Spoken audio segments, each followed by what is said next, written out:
आप कस्टमर को समझना, इनका वो कस्टमर है जिसका बजट नहीं है पर टाइम बहुत है।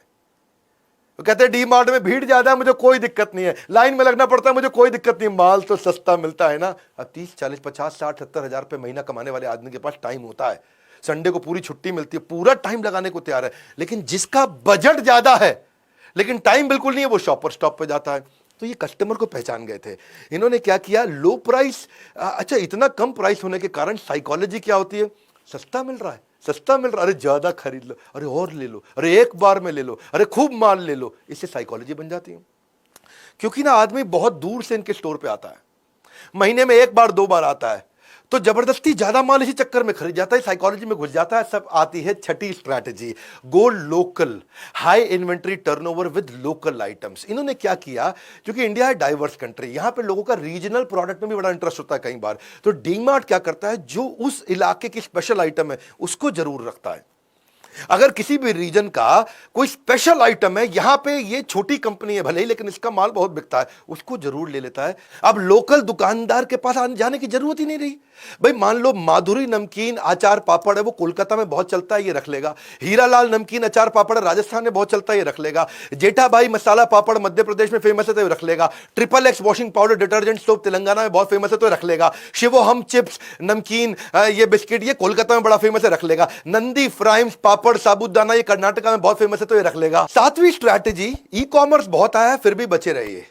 ई कॉमर्स ने बहुत मार्केट को खराब किया, ऑनलाइन लोगों ने ऑर्डर करना शुरू किया, ये बचे रहे। उसका कारण क्या है, audience suited for brick and mortar. इन्होंने वही ऑडियंस के लिए अपने हाव भाव वेशभूषा, अपने ब्रांड को उन्हीं ऑडियंस के लिए बनाया जो खरीदेगा ही दुकान पे आके।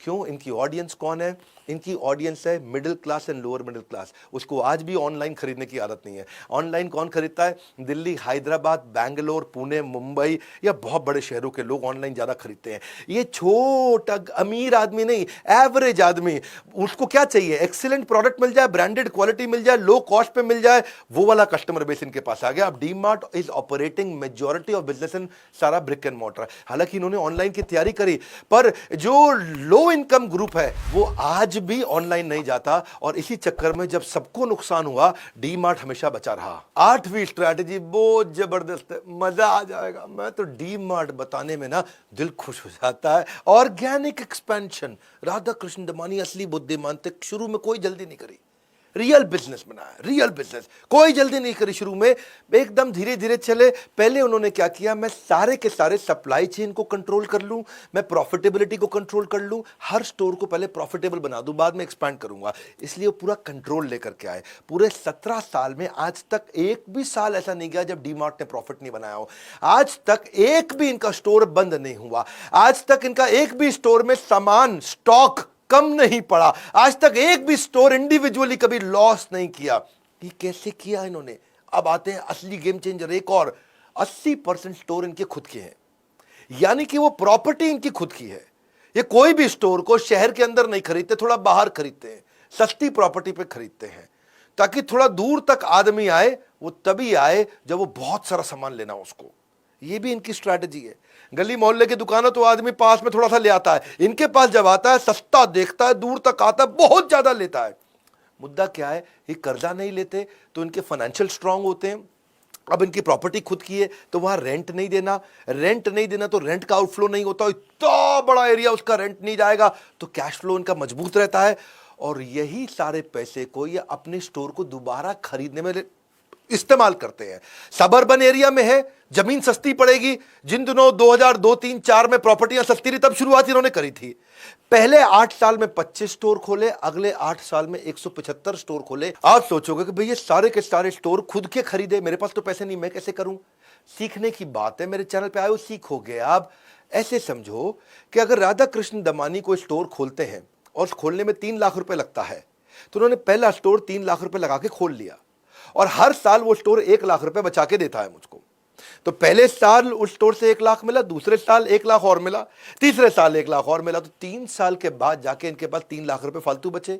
तब जाके इन्होंने दूसरा स्टोर खोला, क्योंकि अब 3 लाख रुपए बचे, नया स्टोर खोलने में 3 लाख लगते थे। अब टोटल कितने हो गए जी, 2 हो गए पहले साल में, फिर 3 साल के बाद 2 स्टोर हुए, आराम से खोले। अब 2 स्टोर हो गए, और कितना बचता है जी, 1 लाख रुपए हर साल बचता है। अब 2 स्टोर का मिला के जब 1-1 लाख बचता है, तो 1.5 साल में 3 लाख रुपए हो गया। अब 1.5 साल के बाद इनके 3 स्टोर हो गए, क्योंकि पैसा बचाते थे फिर नया लेते थे। अब 3 स्टोर है, हर साल एक स्टोर 1 लाख देता है। तो अब एक ही साल के अंदर जब तीनों ने 1-1 लाख दिया तो 3 लाख रुपए हो गए, तो खुल गया इनका चौथा स्टोर। ऐसे करते करते इन्होंने, जब इनके स्टोर बढ़ गए और इनके 50 स्टोर हो गए, और 50 स्टोर 50 लाख रुपए अगर कमा के दे रहे हैं मुझको, तो कम से कम 16 स्टोर उस साल खुलेंगे। इसीलिए इनके शुरुआत में इन्होंने कम खोले, बाद में इन्होंने बहुत तेज खोले, क्योंकि जो पैसा कमा के लेके आते थे उसी से खरीद लेते थे। तो ना बाद में हमारे को देना है किसी को रेंट, और ना बाद में किसी को लोन का देना इंटरेस्ट। इससे हो गया ऑर्गेनाइजेशन और मजबूत। ये जानते थे कि over a period of time growth आएगी, तभी तो 2002 के बाद 2017 में आईपीओ लॉन्च किया। शुरू में नहीं किया, पूरी वैल्यू बिल्ड करी। यही बात है कि जब 2009 की में इसकी जो सेल्स थी वो केवल 600 करोड़ थी, और आईपीओ के टाइम पे ये 12,000 करोड़ हो गई। 2009 में इनका प्रॉफिट खाली 5 करोड़ था, आईपीओ के टाइम पे ये 500 करोड़ हो गया। ये है वैल्यू बिल्ड करना अपने बिजनेस के अंदर। फंडामेंटल मजबूत है तो आदमी कुछ भी कर सकता है। यही हमने कुछ नहीं छोड़ा फंडामेंटल सिखाने के लिए। ये हमने ना इसी पे समय लगाया आज तक सारा। क्यों हम इतने बढ़िया बढ़िया केस स्टडी देते हैं। इनको अगर डिटेल में सीखना चाहते हो, brand management, family run business, process develop कैसे करोगे, डिजिटल कैसे जाओगे, बिजनेस आइडियाज कैसे बिल्ड